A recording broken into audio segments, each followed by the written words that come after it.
मेरा नाम विकास शर्मा है। जयपुर, राजस्थान के प्राचीन और गलियारों से भरे बाड़ी चौपड़ के एक छोटे से मोहल्ले में मेरा बसेरा है। मेरी उम्र 35 साल है और मेरी रगों में राजस्थान की महक बसी है। उसकी धरती का रसीलापन मेरे अंदर गहराइयों तक समाया हुआ है। मेरे 4 अनमोल रत्न हैं। सबसे बड़ा राज 12 साल का एक शरारती मगर ज़हीन लड़का, जिसकी आंखों में भविष्य के सपने झलकते हैं। वह अक्सर अपने दोस्तों के साथ मोहल्ले के नुक्कड़ पर गिल्ली डंडा खेलता रहता है, लेकिन जब किताब उठाता है तो उसकी एकाग्रता देखने लायक होती है। उसके बाद 10 साल की राधा, जिसकी मुस्कान मोतियों की लड़ी जैसी है और जिसकी बातों में शीतलता घुली हुई है। वह घर के काम में रूपाली का हाथ भी बंटाती है और अपने छोटे भाई बहनों का ख्याल रखती है।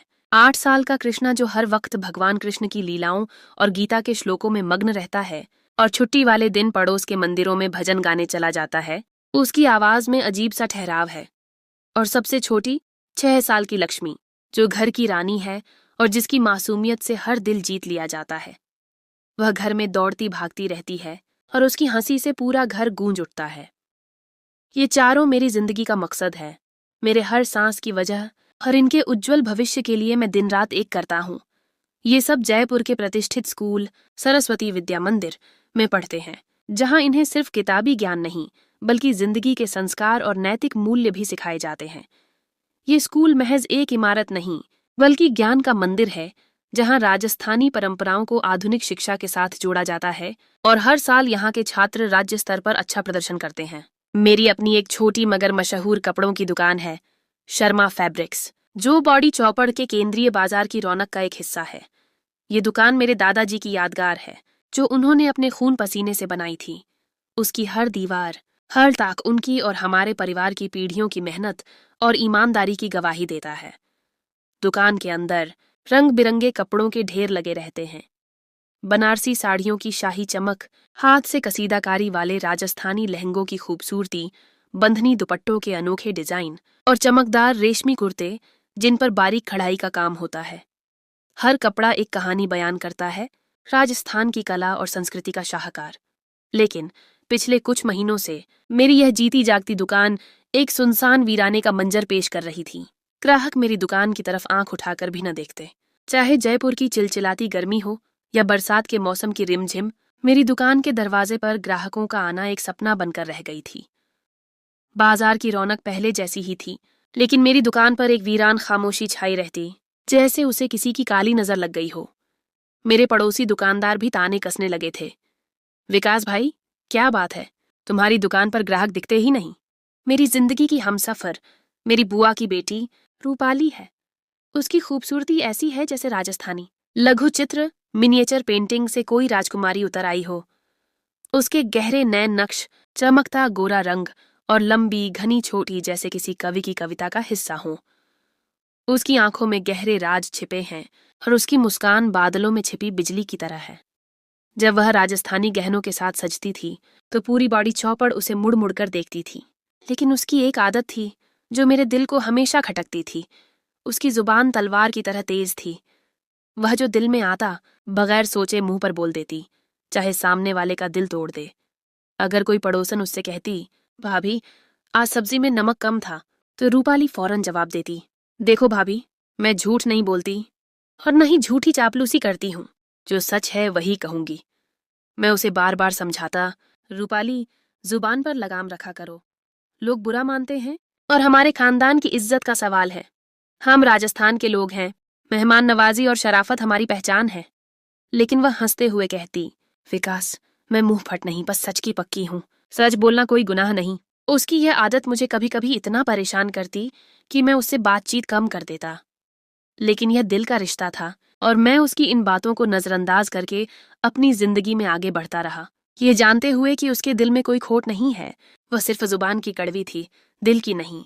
मैं एक दीनदार आदमी हूँ। राजस्थान की रेत में पले बड़े हर शख्स की तरह मेरा भी खुदा पर पक्का यकीन है। हर सुबह जब सूरज की पहली सुनहरी किरणें बाड़ी चौपड़ के प्राचीन घरों पर पड़ती हैं, मैं अपने घर के करीब स्थित हनुमान मंदिर जाता हूँ। वहां हनुमान जी के सामने शुद्ध घी का दीपक जलाता हूँ, गणेश जी को मोती और लड्डू चढ़ाता हूँ और राधा कृष्ण के चरणों में अपने बच्चों की सलामती और कारोबार में बरकत की दुआ मांगता हूँ। हर मंगलवार को हनुमान चालीसा का पाठ करता हूँ और शुक्रवार को मोहल्ले के गरीबों में पूरी, सब्जी और खीर बांटता हूँ, यह समझते हुए कि गरीबों को खिलाना भगवान की सेवा है। दिवाली पर दुकान पर पारंपरिक लक्ष्मी पूजन करता हूँ, जहाँ सारी दुकान को दियों और फूलों से सजाते हैं। होली पर रंगों के साथ ग्राहकों को मिठाइयाँ पेश करता हूँ ताकि उनके साथ संबंध मजबूत हों।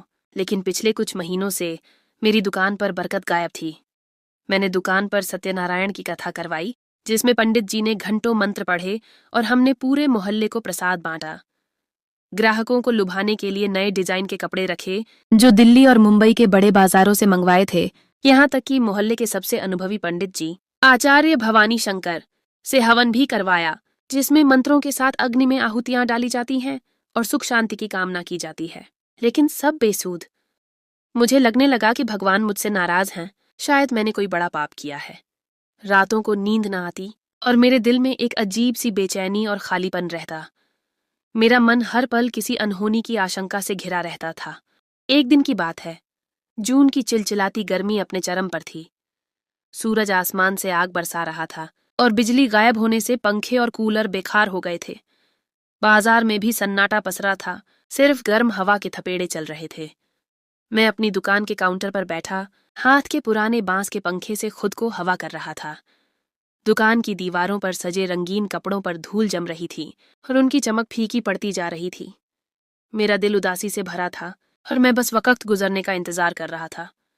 मेरी नजरें सामने वाली दुकान, राजपूत टेक्सटाइल, पर टिकी थीं। वहां ग्राहकों का मेला लगा था। हंसी मजाका और मोल भाव की आवाजें दूर से सुनाई दे रही थीं। महिलाएं रंग बिरंगी साड़ियां और लहंगे देख रही थीं। पुरुष कुर्ते पसंद कर रहे थे और दुकानदार मनोहर राजपूत मुस्कुराते हुए सबको संभाल रहा था। उसकी आवाज में एक खास अपनापन था, जैसे वह हर ग्राहक को बरसों से जानता हो। वह ग्राहकों को चाय पानी भी पेश कर रहा था, जो राजस्थानी मेहमान नवाजी का एक अटूट हिस्सा है। मेरी दुकान की तरफ कोई झांकता तक न था। मैं सोच रहा था कि मेरी दुकान में क्या कमी है। कपड़ों की गुणवत्ता? क्या कीमतें बहुत ज्यादा हैं? या मेरी किस्मत ही इतनी खराब है कि भगवान भी मुझसे रूठ गए हैं? इसी सोच में गुम था कि अचानक एक मीठी लेकिन बुलंद आवाज ने मुझे चौंका दिया। ऐ सेठ जी, कुछ कपड़ा दे दो ना। यह आवाज मेरे कानों में रस घोल गई, जैसे किसी अनदेखी दुनिया से आई हो, किसी देवी का आह्वान हो। मैं सहम गया। मैंने सर उठाकर देखा तो दुकान के दरवाजे पर एक भिखारिन खड़ी थी। उसका नाम तो मैं नहीं जानता था, लेकिन उसकी शक्ल ऐसी थी कि एक लम्हे के लिए मैं सब कुछ भूल गया। वह लंबी, गोरी और हैरतअंगेज तौर पर खूबसूरत थी। उसके चेहरे पर मिट्टी के धब्बे थे, जैसे वह धूल भरी गलियों से पैदल चलकर आई हो। उसके कपड़े फटे और गंदे थे। एक पुराना बेरंग सलवार सूट, जिसके किनारे रगड़ रगड़ कर छिल गए थे। ये लिबास बरसों की गरीबी और बेघर होने की कहानी बयान कर रहा था। हर धागा उसकी तकलीफों का गवाह था। सर पर एक फटा हुआ दुपट्टा था, जो उसके गेहूं बालों को मुश्किल से ढक रहा था। लेकिन उसकी आंखें, हाय, वो आंखें, गहरी, चमकती और ऐसी नर्म कि जैसे कोई राज छिपा हो। उन आंखों में एक ऐसी गहराई थी जो मुझे अपनी तरफ खींच रही थी, जैसे किसी गहरे कुएं का पानी। उसकी नाक में एक छोटी सी लौंग, एक पारंपरिक नथुनी, जगमगा रही थी, जो उसकी सादगी में भी एक अजीब सा हुस्न जगा रही थी, जैसे कि गरीबी की चादर में छिपा कोई हरा हीरा। मैं चौंक कर पूछा, तुम कौन हो? कहाँ से आई हो? यहाँ भीख क्यों मांग रही हो? क्या कोई काम नहीं करती? मेरा लहजा कुछ सख्त था, क्योंकि मेरे जहन में अब भी कारोबार की परेशानी और उस वक़्त की झुंझलाहट थी। उसने हल्की सी मुस्कान के साथ कहा, मैं सपना हूँ, एक भिखारिन। यहाँ से कुछ दूर, बॉडी चौपड़ के बाहर, पहाड़ी बस्ती में मेरी झोपड़ी है। उसका नाम सुनकर मेरे दिल में एक अजीब सी गर्मी सी फैली। सपना, जैसे कोई सपना, कोई उम्मीद जो मेरे बेजान कारोबार में नई रूह फूंकने आई हो। मैंने दुकान के एक कोने से एक रंगीन बंधनी दुपट्टे वाला सूट उठाया, लाल और पीले रंग का, जिस पर छोटे छोटे शीशे जड़े थे और राजस्थानी कशीदाकारी थी। यह सूट खास त्योहारों और शुभ अवसरों के लिए तैयार किया गया था। मैंने उसे दिया और कहा, ये लो, ले जाओ इसे, तुम्हें आज कुछ भीख नहीं मांगनी पड़ेगी। उसने कपड़ा हाथों में लिया और उसकी आंखों में ऐसी चमक आई जैसे उसे कोई अनमोल खजाना मिल गया हो। उसकी आंखें कृतज्ञता से भर गईं। उसने फौरन वह दुपट्टा अपने सर पर ओढ़ा, आईने की तरफ देखा और शर्माते हुए पूछा, सेठ जी, कैसी लग रही हूँ?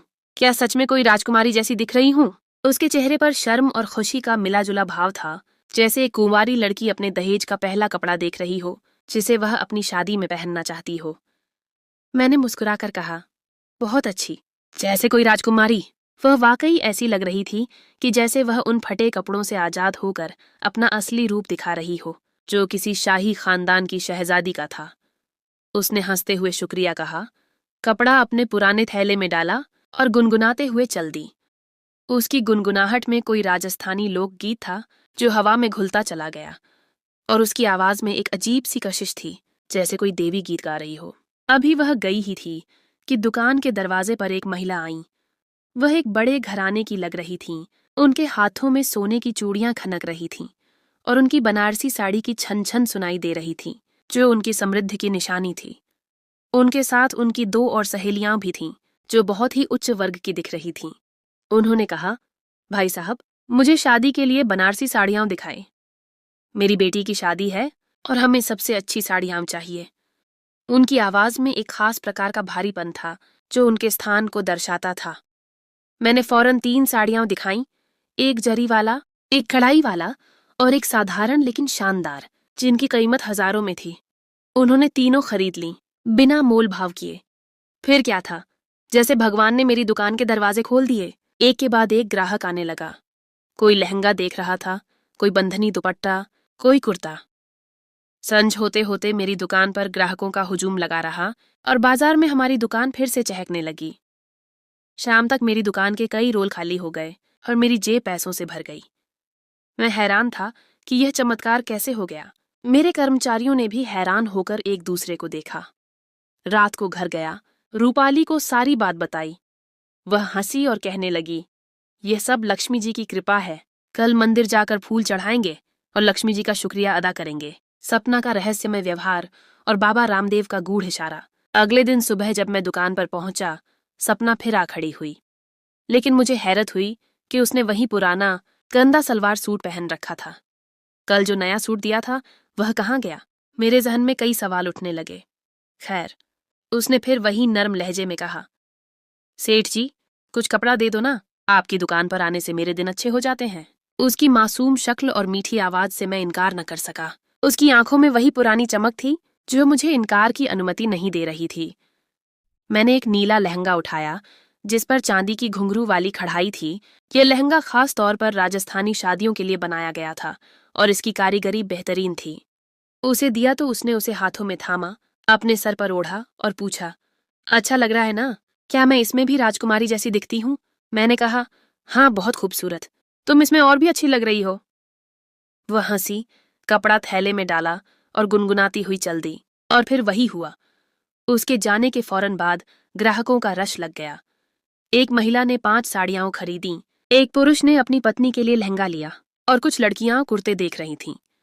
संझ होते होते दुकान पर रौनक रही और शाम को मेरी कमाई इतनी हुई कि मैंने फौरन नए कपड़ों का ऑर्डर दिया। मेरी दुकान पर लक्ष्मी का वास हो गया था। लेकिन एक अजीब बात हुई। शाम को मोहल्ले के बुजुर्ग बाबा रामदेव मेरी दुकान पर आए। वह एक साधु थे जिनकी बात को पूरा मोहल्ला मानता था। उनका सफेद धोती कुर्ता, सर पर पगड़ी, राजस्थानी पगड़ी जो इज्जत और परंपरा की निशानी है, और हाथ में माला, जैसे कोई आर्षि मुनि तशरीफ ले आए हों। उनकी आंखों में एक अजीब सी चमक थी और उनकी आवाज में एक खास गहराई, जैसे वह किसी और दुनिया से बोल रहे हों। उन्होंने मुझे गहरी निगाहों से देखा और कहा, विकास, तेरी दुकान पर बरकत आई है, लेकिन यह बरकत किसी गरीब की दुआ का नतीजा है। इसे संभाल कर रखना, वरना यह हाथ से निकल जाएगी। ये लक्ष्मी किसी के आंसुओं पर नहीं टिकती, बल्कि नेक इरादों पर टिकती है। उनकी बात मेरे दिल में घर कर गई। क्या ये सपना की दुआ थी? मुझे बाबा रामदेव की बातों पर पूरा यकीन था, क्योंकि उनके मुख से निकली हर बात सच होती थी। जिंदगी पटरी पर आ गई। मेरी दुकान दिन ब दिन तरक्की कर रही थी। ग्राहक दूर दूर से आने लगे, यहाँ तक कि जयपुर के बाहर से भी ऑर्डर मिलने लगे। मेरी दुकान का नाम जयपुर के हर घर में गूंजने लगा और शर्मा फैब्रिक्स अब एक ब्रांड बन रहा था। लेकिन एक बात मुझे खटक रही थी। सपना रोज आती, नया सूट या साड़ी लेती, लेकिन कभी वह कपड़े पहनकर न आती। हमेशा वही फटा, गंदा लिबास। एक दिन मैंने उससे पूछा, सपना, तुम ये कपड़े क्यों नहीं पहनती? ये सब कहाँ जाते हैं? क्या तुम इन्हें बेच देती हो? क्या तुम इन कपड़ों का कोई गलत इस्तेमाल कर रही हो? वह हंसी और कहने लगी, सेठ जी, ये मेरी शादी के जोड़े के लिए हैं। मैं इन्हें जमा कर रही हूँ ताकि जब मेरी शादी हो तो मेरे पास एक खूबसूरत दहेज हो और मैं अपने ससुराल वालों को मुंह दिखा सकूं। उसका जवाब सुनकर मैं खामोश हो गया, लेकिन दिल में शक जागा। क्या वह सच बोल रही है या कोई राज छिपा रही है? उसकी मुस्कान के पीछे कोई गहरा भेद छिपा हुआ था, जिसे मैं जानना चाहता था। शक की आग, अफवाहों का बाजार और एक अप्रत्याशित मुलाकात। मेरी दुकान की बढ़ती हुई शोहरत ने कुछ लोगों में जलन की आग भड़का दी। मोहल्ले के कुछ दुकानदार, खासकर गोपाल दास, जो मेरी दुकान के सामने ही एक छोटी दुकान चलाते थे, अब मुझे देखकर मुंह फेर लेते थे। उन्हें मेरी तरक्की हजम नहीं हो रही थी। एक दिन मेरी दुकान पर एक नया ग्राहक आया, रघु भाई, जो बाड़ी चौपड़ के बड़े व्यापारियों में से एक थे। उनका कपड़ों का भी बड़ा कारोबार था और वह हमेशा नए अवसरों की तलाश में रहते थे। वह एक बड़े सूट बूट, मजबूत शरीर वाले, सर पर एक विशिष्ट राजस्थानी पगड़ी और हाथ में सोने की घड़ी पहने हुए थे, जो उनकी समृद्धि और रुतबे की निशानी थी। उन्होंने अपनी बेटी की शादी के लिए 10 लहंगे और 15 साड़ियों का एक बड़ा ऑर्डर दिया। ये मेरे लिए एक बहुत बड़ा सौदा था। बातों बातों में उन्होंने कहा, विकास, सुना है एक भिखारिन तेरी दुकान पर रोज आती है। ऐसी औरतों से बचकर रहना। ये लोग धोखेबाज होती हैं, कभी भीख मांगती है, कभी कपड़े लेती है, पता नहीं क्या राज है इनका। सुना है ऐसी औरतें बच्चों को अगवा करके भीख मंगवाती हैं और फिर उन्हें आगे बेच देती हैं। उनकी बात ने मेरे शक को और गहरा कर दिया। मेरा दिल धक धक करने लगा। मैं सोचने लगा कि सपना के पीछे जरूर कोई राज है और कहीं मैं किसी मुसीबत में न फंस जाऊं। इसी शाम, जब दुकान बंद कर रहा था, मोहल्ले की एक पड़ोसन, सुमित्रा भाभी, आईं। वह रूपाली की दोस्त थीं और हर बात की खबर रखती थीं। उनका लहजा हमेशा सस्पेंस से भरा होता था, जैसे वह कोई गोपनीय सूचना दे रही हों, और उनकी बातों में एक अजीब सी सनसनी होती थी। उन्होंने कहा, विकास भाई, वह भिखारिन जो तेरी दुकान पर आती है, उसे वाहड़ी बस्ती में देखा गया है। सुना है वह कई बच्चों के साथ रहती है और वे बच्चे भीख मांगते फिरते हैं। पता नहीं क्या मामला है, लेकिन कुछ गड़बड़ लगती है। इस बस्ती में अवैध काम भी होते रहते हैं और कई बार पुलिस ने वहां छापे मारे हैं। उनकी बात ने मुझे और परेशान कर दिया। मेरे अंदर का जासूस जाग उठा। मैं नींद में भी उन रोते हुए बच्चों की कल्पना करने लगा। मैंने फैसला किया कि इस राज्य से पर्दा उठाऊंगा, चाहे कुछ भी हो। मुझे उन बच्चों की चिंता सताने लगी थी। भेस बदलकर जांच, एक दिल दहला देने वाला खुलासा। एक दिन जब सपना आई, मैंने उसे एक लाल रंग की बनारसी साड़ी दी, जिस पर सोने के धागे से झरी का महीन काम था और जिस पर मीनाकारी का भी काम था। वह खुशी से चमक उठी, साड़ी को हाथों में थामा और गुनगुनाती हुई चल दी। उसकी खुशी असली लग रही थी, लेकिन मेरा शक अभी भी बरकरार था। मैंने अपने कर्मचारी रामू को दुकान संभालने को कहा। रामू एक सीधा साधा लड़का था जो गांव से आया था और मेरी दुकान पर कपड़े सजाने और ग्राहकों को दिखाने का काम करता था। वह मेरे लिए बिल्कुल अपने छोटे भाई जैसा था। वह मुझसे बहुत वफादार था।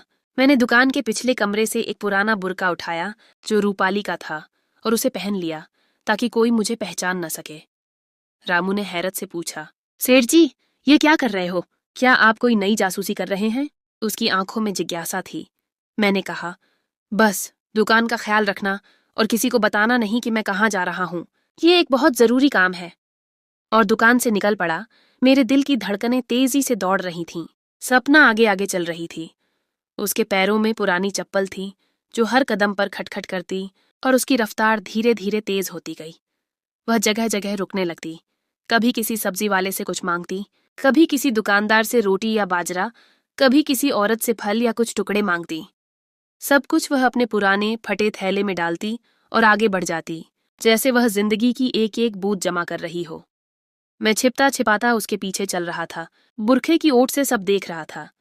बाजार की गहमागहमी से निकलकर वह बाड़ी चौपड़ के बाहर पहाड़ी बस्ती की तरफ बढ़ रही थी। एक ऐसी जगह जहां शहर की रौनक दम तोड़ती है और सिर्फ झोपड़ियों और वीराने का बसेरा है। वहां की हवा में गरीबी और बेघर होने की बू रची बसी थी और माहौल में एक अजीब सी मायूसी छाई हुई थी। वहां की सड़कें कच्ची थीं और चारों तरफ गंदगी फैली हुई थी। आधे घंटे की पैदल दूरी के बाद वह एक छोटी सी झोपड़ी के पास रुकी। झोपड़ी मिट्टी और कीचड़ से बनी थी। उसकी छत पर पुरानी टाट डाली गई थी जो कहीं कहीं से फटी हुई थी। उसका दरवाजा एक पुराने जीर्ण शीर्ण पर्दे से ढका था। सपना ने पर्दा हटाया और अंदर चली गई। मैं एक पुराने पीपल के पेड़ के पीछे छिपकर झांका। जो देखा, उसने मेरी सांस रोक दी। झोपड़ी के अंदर छोटे छोटे बच्चे बैठे थे, शायद 5 से 10 साल के। वह रो रहे थे, कुछ भूख से कुछ प्यास से। उनके छोटे छोटे पेट अंदर को धंसे हुए थे। उनके चेहरे पर डर और बेबसी साफ दिख रही थी। उनकी आंखों में आंसू थे और उनके होंठ सूखे थे। एक किशोर लड़की, जो शायद सपना की बहन थी, उन्हें चुप करवाने की कोशिश कर रही थी। उसकी आंखें भी आंसुओं से तर थीं और उसके चेहरे पर थकान और उदासी थी। वह उनसे कह रही थी, बस अम्मा आ गई हैं, अब सबको खाना मिलेगा, अब किसी को भूखा नहीं सोना पड़ेगा, थोड़ा सब्र करो मेरे बच्चों। मैं सन्न रह गया। ये बच्चे सपना के कैसे हो सकते हैं? वह तो अविवाहित थी। मेरा दिल जोर जोर से धड़कने लगा। क्या सपना बच्चा चोर है? क्या उसने इन बच्चों को अगवा किया है? क्या वह इन्हें भीख मंगवाने के लिए इस्तेमाल करती है? या इससे भी बदतर, क्या वह इन्हें बेचती है? मेरा दिमाग भयानक ख्यालों से भर गया। तभी एक दूसरी झोपड़ी से एक बूढ़ी औरत निकली। उसके बाल सफेद थे, कमर झुकी हुई थी और हाथ में एक लकड़ी थी, जो उसकी कमजोरी और उम्र की गवाह थी। इस झोपड़ी में भी 8-10 बच्चे थे, जिनकी उम्रें 10 से 12 साल थीं, और वे भी उतनी ही खराब हालत में थे। वह बूढ़ी औरत सपना से कुछ कह रही थी और सपना उसे कुछ बता रही थी। सपना ने अपने थैले से फल, रोटियां और सब्जियां निकालकर बच्चों में बांटे। बच्चों के चेहरों पर एक हल्की सी मुस्कान आई, जैसे उन्होंने बरसों बाद कोई खुशी देखी हो, जैसे एक छोटे से टुकड़े ने उन्हें नई जिंदगी दी हो। लेकिन मेरा दिल डूब रहा था। अचानक एक नई बात हुई। एक मोटरसाइकिल की आवाज आई, जिससे पूरा माहौल गूंज उठा। एक आदमी, जो शायद 30-35 साल का था, मोटरसाइकिल पर आया। उसने धोती कुर्ता पहना था और सर पर एक पगड़ी थी। उसने सपना से कुछ कहा और एक थैला दिया। सपना ने उसे कुछ पैसे दिए और वह चला गया। मुझे लगा कि यह उनका कोई साथी है, जो इस समूह का हिस्सा है। मेरा शक यकीन में बदल रहा था। मैं वापस दुकान पर आया, बुर्का उतारा और गहरी सांस लेकर खुद को संभाला। मेरा शरीर पसीने से तर था और मेरे माथे पर चिंता की लकीरें थीं। लेकिन मेरी नजरों के सामने वही रोते हुए बच्चे घूम रहे थे। उनकी लाचार आंखें मुझे सोने नहीं दे रही थीं। पुलिस की कार्रवाई और कड़वी सच्चाई का सामना। रात को घर गया तो रूपाली ने मेरी परेशानी भांप ली। उसने पूछा, क्या बात है विकास, तुम इतने परेशान क्यों हो? आज दुकान पर भी जल्दी आ गए थे और कुछ अजीब सा व्यवहार कर रहे थे। मैंने पहले तो टाल दिया, लेकिन उसके जोर देने पर सारी बात बता दी, सिवाय इसके कि मैं सपना को रोज कपड़े देता हूँ। अगर यह बात बता देता तो रूपाली कहती, तुमने अकल खो दी है, एक भिखारिन को मुफ्त में कपड़े देते हो। ये तो सरासर बेवकूफी है और घर का पैसा बर्बाद कर रहे हो। रूपाली ने गहरी सोच में डूबकर कहा, विकास, ये बच्चों की जिंदगी का सवाल है। हमें पुलिस को बताना चाहिए। वह इस मामले को संभाल लेंगे और इन बच्चों को आजादी दिलाएंगे। उसकी बात मेरे दिल को लगी। मैं अकेला इस समूह से नहीं निपट सकता था। मेरा ज़मीर मुझे धिक्कार रहा था। अगले दिन जब सपना आई, मैंने उसे एक जरी वाला सूट दिया, जिस पर शाही कढ़ाई थी और जिसका रंग बहुत गहरा था। वह हमेशा की तरह हंसती हुई चल दी। फिर मैं सीधा पुलिस स्टेशन गया। वहां इंस्पेक्टर राजेश राठौर से मुलाकात हुई। राजेश एक सख्त लेकिन ईमानदार अफसर थे, जिनका चेहरा हमेशा गंभीर रहता और उनकी आंखों में एक खास प्रकार की चमक थी, जो उनके दृढ़ संकल्प को दर्शाती थी। मैंने सारी बात विस्तार से बताई, सपना के बारे में, वहाड़ी बस्ती के बारे में और उन बच्चों के बारे में जो वहां रो रहे थे। मैंने एक एक शब्द ध्यान से बोला, अपनी आंखों देखी हकीकत बताई। मैंने अपनी सभी शंकाएं उनके सामने रख दी।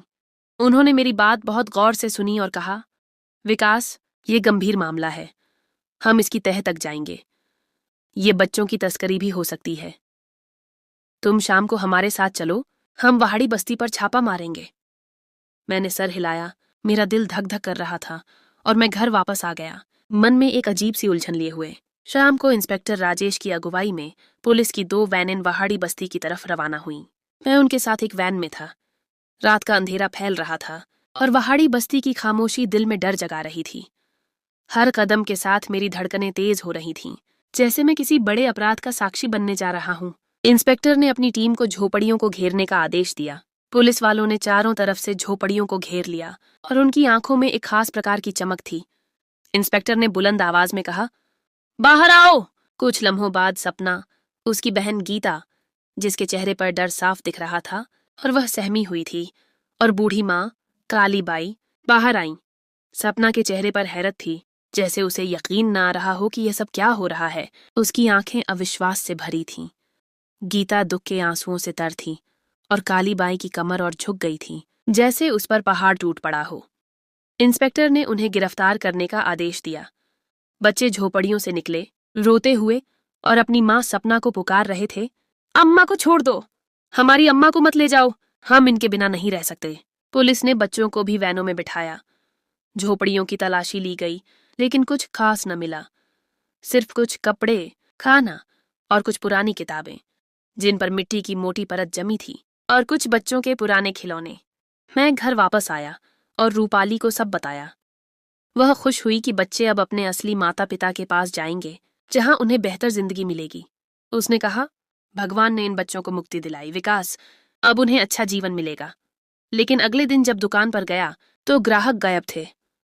सन्नाटा ऐसा था कि सुई गिरने की आवाज भी सुनाई देती। सारा दिन इंतजार किया, लेकिन सिर्फ एक ग्राहक आया जिसने एक साधारण सा दुपट्टा लिया। अगले 2 दिन भी यही हाल रहा। मेरी दुकान फिर से सुनसान हो गई। रामू ने पूछा, सेठ जी, क्या हुआ? ग्राहक क्यों नहीं आ रहे? क्या हमारी दुकान पर कोई काली नजर पड़ गई है, या हमारी बरकत चली गई है? मैं कुछ न बोल सका। दिल में ख्याल आया कि क्या सपना की बद्दुआ लग गई, लेकिन उसे तो पता भी न था कि मैंने रिपोर्ट की थी। मुझे अंदर से एक अजीब सी बेचैनी महसूस हो रही थी, जैसे मैंने कुछ बहुत गलत कर दिया हो। सपना की दर्दनाक कहानी और सच्चाई का चौंकाने वाला खुलासा। 1 हफ्ते बाद जब मेरी बेचैनी बढ़ गई, मैंने इंस्पेक्टर राजेश को फोन किया। उन्होंने बताया कि सपना, गीता और काली बाई यही कह रही हैं कि ये सब बच्चे उनके अपने हैं। कोई सबूत न मिला कि वे अगवा किए गए थे। पुलिस ने शहर भर में और आसपास के गांवों में विज्ञापन दिए, अखबारों में तस्वीरें छापी, लेकिन एक भी बच्चे के माता पिता संपर्क करने नहीं आए। बच्चे सपना को अम्मा, काली बाई को दादी और गीता को चाची कहते हैं। ये सुनकर मैं दंग रह गया। मेरे जहन में शंका के बादल छांटने लगे और एक नई तस्वीर सामने आने लगी। मैं तुरंत दोबारा थाने गया। इंस्पेक्टर ने मुझे सपना से मिलवाया। उसकी हालत देखकर मेरा दिल पिघल गया। उसके बाल बिखरे थे, आंखें सूजी हुई थीं और चेहरा जर्द पड़ गया था, मानो जिंदगी की सारी चमक छीन ली गई हो। वह एक लाचार माँ की तरह नजर आ रही थी, जिसके बच्चे उससे छीन लिए गए हों। उसने मुझे देखते ही सलाखों को पकड़ा और कहा, सेठ जी, अच्छा हुआ आप आ गए। मैं जानती थी कि भगवान कोई मसीहा भेजेगा और हमें इस कैद से निजात मिलेगी। मुझ पर झूठा इल्जाम लगाया गया है। मेरा दिल शर्म से डूब गया। मैंने पूछा, सपना, ये बच्चे कौन हैं? ये सब क्या है? क्या तुम सच में इनकी माँ नहीं हो? उसने आंसुओं भरी आवाज में कहा, ये सब मेरे बच्चे हैं। सगे नहीं, लेकिन मैंने इन्हें पाला है, इन्हें जिंदगी दी है, इन्हें सड़कों से उठाकर घर दिया है। उसने अपनी कहानी सुनाई, जो मेरे रोंगटे खड़े कर देने वाली थी। उसका पिता बचपन में ही गुजर गया था।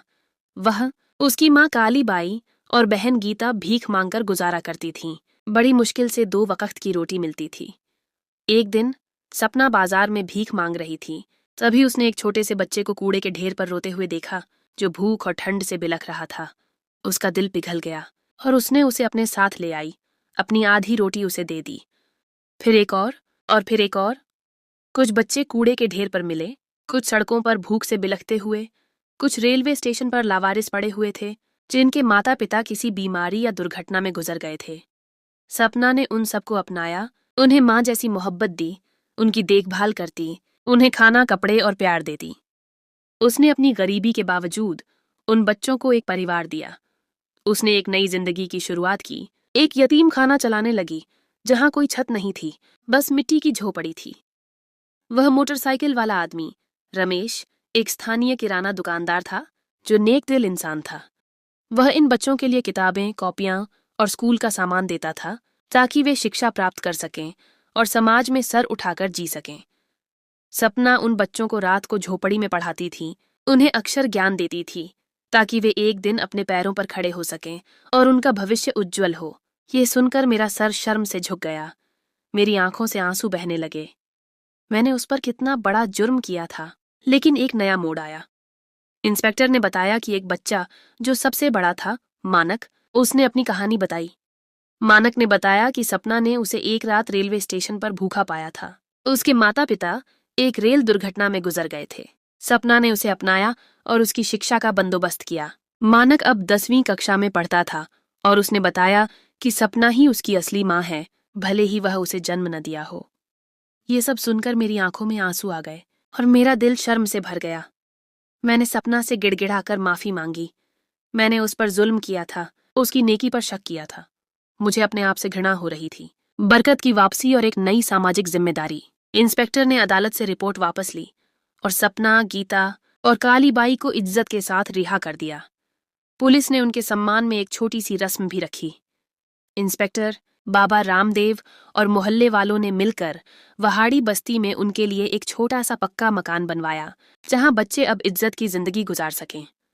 मैंने बच्चों के लिए कपड़े, किताबें और स्कूल का सामान भेजना शुरू किया और हर महीने उनकी पढ़ाई का खर्च उठाने का वादा किया।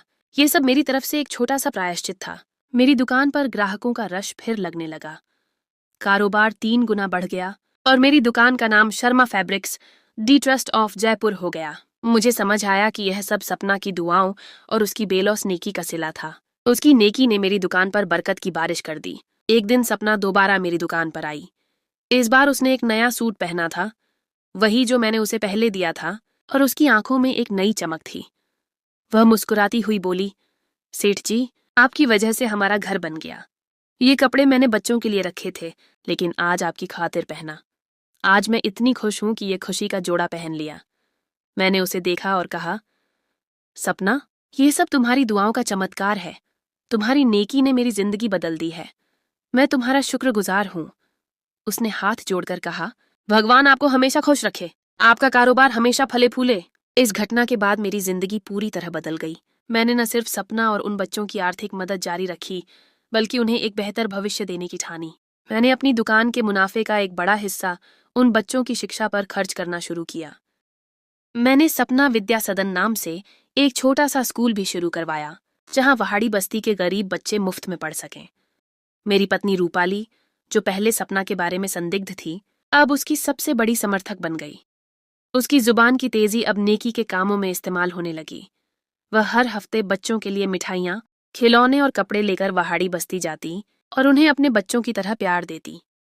मेरे बच्चे भी सपना के बच्चों के साथ वक्त गुजारने लगे और ये दोनों परिवार एक दूसरे का हिस्सा बन गए, जैसे एक ही बड़े परिवार के सदस्य हों, एक दूसरे के सुख दुख में साथ देते। 1 साल बाद मानक ने 10वीं कक्षा में बोर्ड के इम्तिहान में राज्य में टॉप किया और ये सब सपना की मेहनत और उसके खुलूस का नतीजा था। उसकी सफलता ने और बच्चों को भी प्रेरित किया। उसके बाद कई और बच्चों ने भी शिक्षा में बेहतरीन प्रदर्शन किया और अपने जीवन में आगे बढ़े। मेरी दुकान शर्मा फैब्रिक्स जयपुर की एक मशहूर दुकान बन गई, लेकिन उसकी पहचान सिर्फ कपड़ों से नहीं, बल्कि इंसानियत, नेकी और निस्वार्थ प्रेम की कहानी से भी थी। लोग दूर दूर से मेरी दुकान पर आते, न सिर्फ कपड़े खरीदने, बल्कि इस कहानी को सुनने के लिए भी।